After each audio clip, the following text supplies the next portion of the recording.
Hi guys, welcome back to my YouTube channel. My name is Marie. This is Kingdom Life Daily. I'm so glad that you guys are here. This is an evening talk, so we're just gonna be flowing.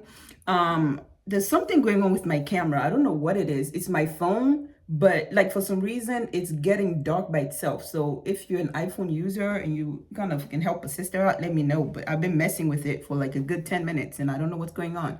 There's light in here, but for some reason it's like really dark and I don't know what's happening. But anyways, we're just gonna flow with it.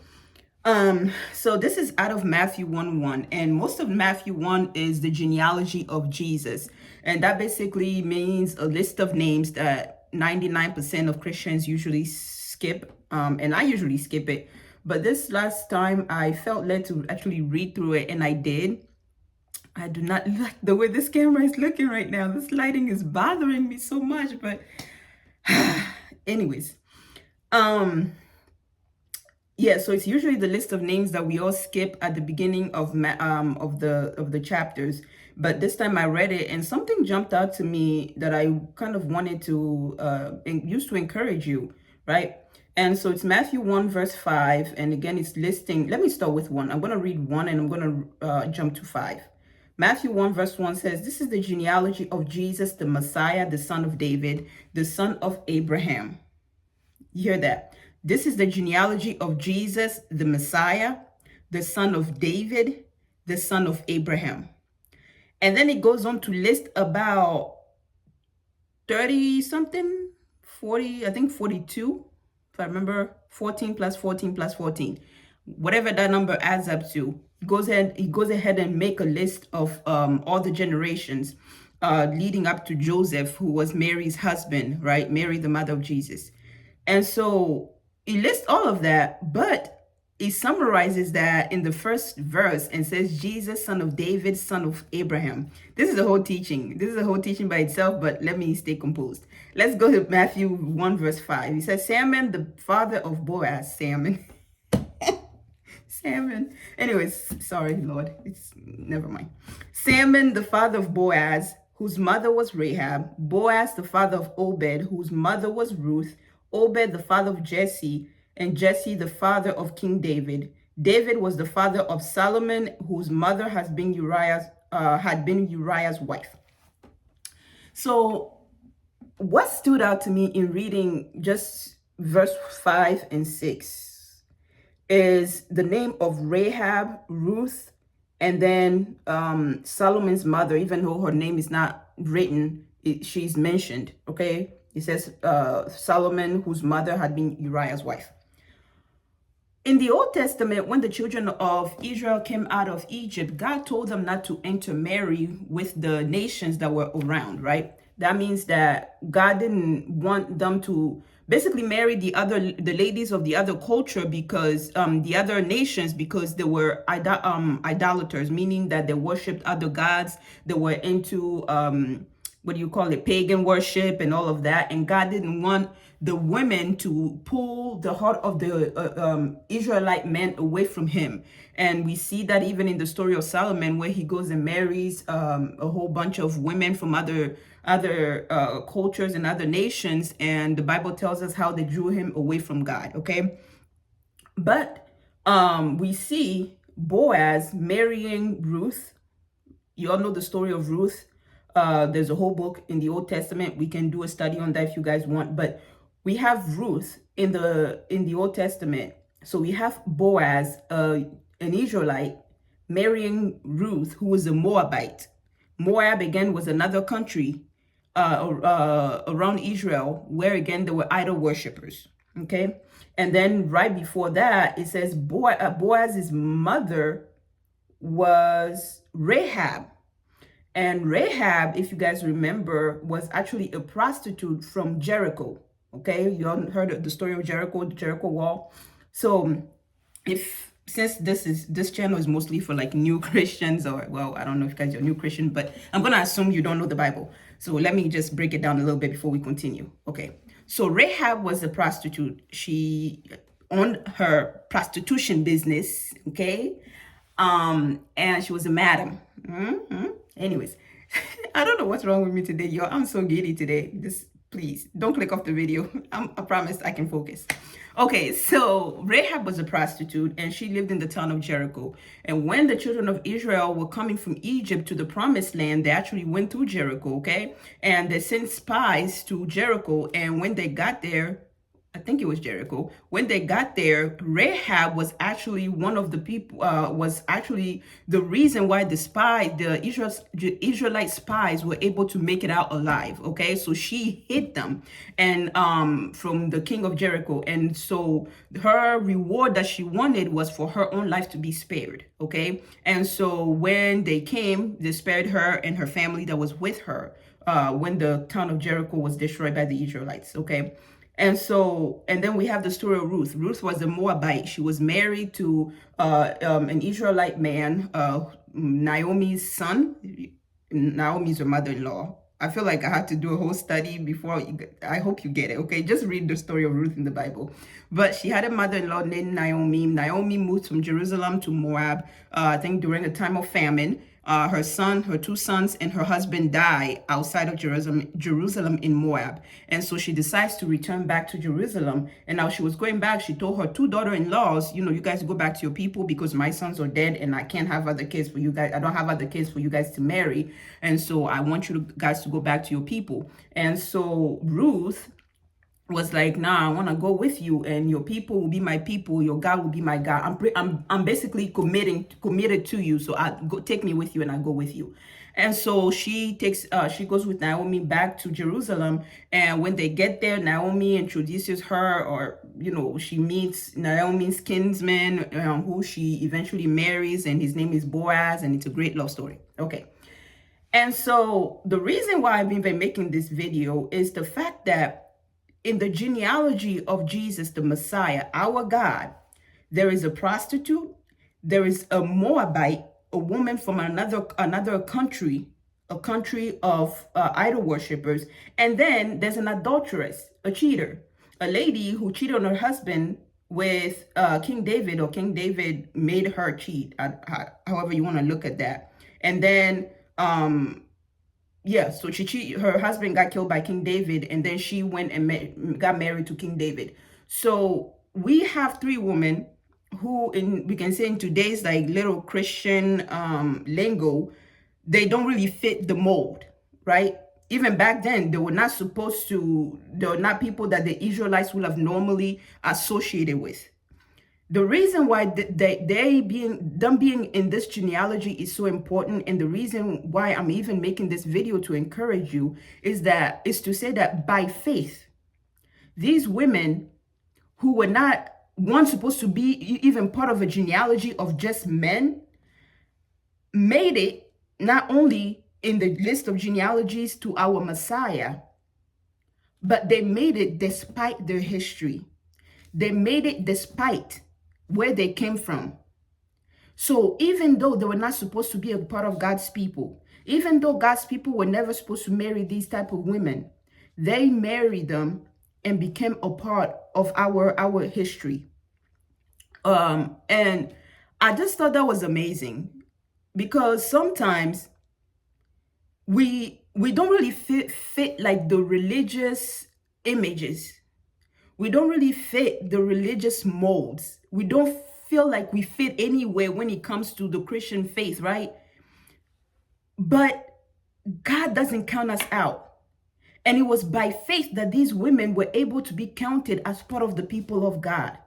So faith actually cleared them of their history.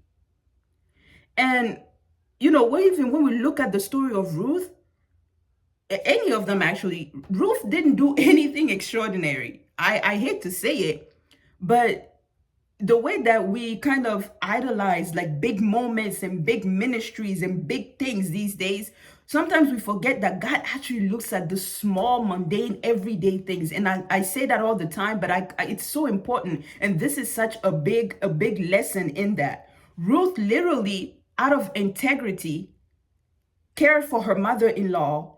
And because she cared for her mother-in-law, it's like she grafted herself into the covenant that God had with his people.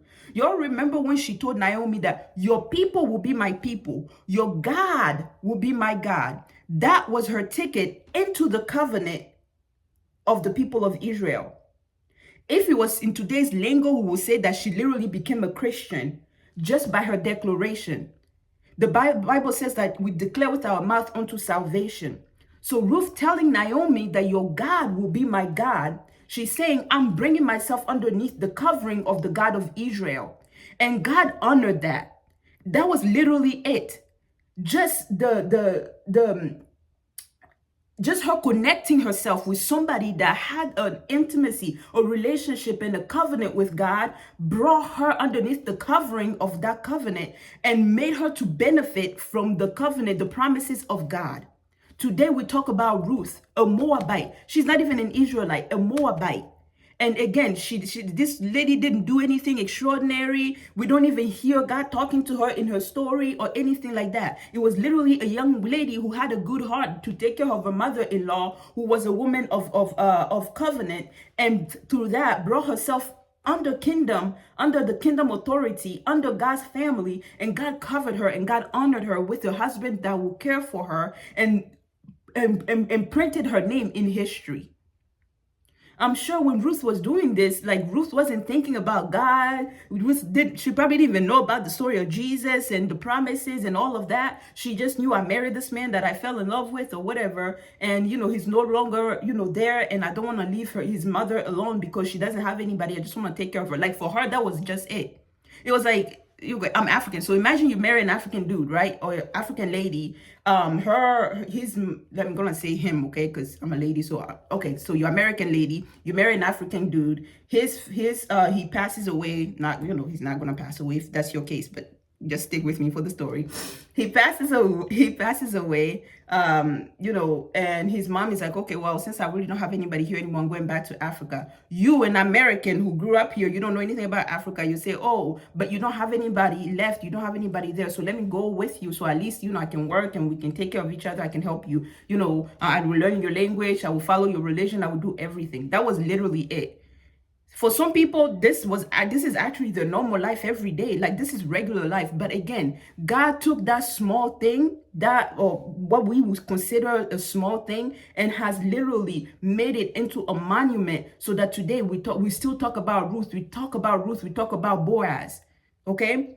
And then we have Rahab. Again, Rahab was a prostitute. She was from another nation once again. And all she did was save the people of God just because she had heard stories about the God of Israel. So there is this pattern of when you associate yourself with people of faith, when somebody takes care of you just for the simple fact that you are a child of God, God honors them. God blesses them. So as a child of God, you should know that anything anybody does for you, anything anybody does to you, it's like they're doing it to God himself. And God will honor them, or God will deal with them accordingly. Okay? But what I wanted us to get out of this was that by faith, these women that had no business being a part of this great story brought themselves underneath God's covering just because they had faith. So no matter what your past is, no matter what you've been through, maybe you feel like you don't fit into any church building. You don't fit into any church denomination. Even your Christians don't even look at you. They think you're weird because of your past. They feel like maybe, you're the type of person that doesn't even belong. You don't look like a true Christian. You don't sound like a true Christian, whatever. But just your faith walk every day, your ability to just take small faith steps in what we consider mundane. God watches that. God honors that. And if you, by example, you go and attach yourself to somebody else that is a person of faith, right? That is a person of faith, that is a person that loves God, and you honor that person, God honors you. We see that in the story of Ruth and Naomi. Again, we can do a whole Bible study on that. But again, it was just amazing to me. And then we have, Solomon's mother. She was married to one man. The king saw her. The king wanted her. The king took her to bed. She got pregnant. The king got scared. Wait, did she get pregnant before he killed her? I don't know. I don't remember if he got pregnant before. But anyways, the king slept with her, killed her husband, and then brought her into the palace to come and be his wife. And again, her name, she is cited in the genealogy of Jesus Christ.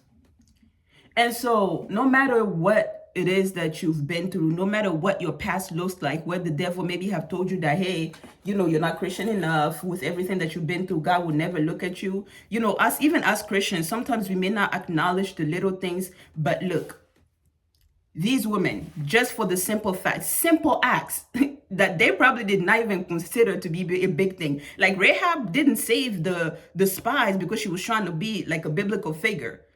She was trying to save herself and her family, and she had heard about God from all the things that he had done to the Egyptians, and was like, okay, well, I'm going to keep you and protect you guys, hide you guys from our king. And when you guys come back to, destroy our city, just remember us and save us. And in that, her history of process, just that by faith, just or because of what she heard and she believed by faith alone. Okay? It's like God erased all her history of prostitution and put her in the lineage of his son. So there is not even David. Like, I didn't want to get into the other things, like, because most of these people, well, I think they all had issues, but even David killed somebody. You kill somebody, stole his wife, and here he's listed as Jesus is listed as the son of David, only because David literally believed God, loved God, and despite his mistakes, God still honored him. Okay? And so faith literally surpasses a lot of things. Faith surpasses a lot of things. Our faith brings us into the family of God despite our past, and God honors that. God honors us for honoring other people of faith. God honors us for believing in him. That's the funny thing about God. Like, God doesn't ask us to do big things. God doesn't ask us to go and change the world. Like, who did Ruth preach to? Nobody. Who did Rahab preach to? Nobody. Who did what's her name? Bathsheba preach to? Nobody. Like, these people didn't build kingdoms for God. They didn't build. Ruth married a guy that was in God's family and renounced of her old ways, her family, and the paganism that her people were part of, and attached herself to the God of Israel. And God took her. Yep, you're mine now. You're part of my story now. That's literally it.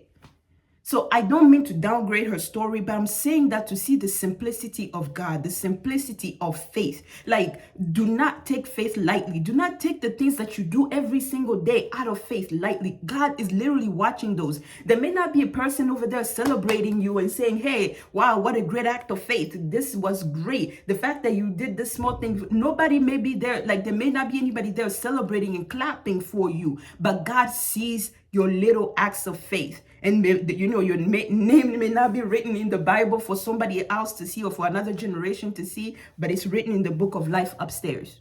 Okay? It's written in the book of life, and God knows your name. So don't let people make you think that you're not important just because you don't have a big ministry, just because you don't look like the typical Christian, or just because God was the one who told the children of Israel not to marry people outside of Israel. Yet he accepted Rahab. He accepted Ruth because they had the audacity to believe him. So I hope this encourages you. I hope this blesses you. And I hope, you won't let the devil or anybody else keep you from just walking with God in boldness. Okay? Because God loves you. All right. God bless you guys, and I will see you guys in the next video. Go and read the genealogies, y'all. The Holy Spirit will teach you. He will teach you some things. I did a whole 20-minute video on 2 names, okay? So go read those genealogies if you're one of those people that skips it, all right? Peace out. God bless you.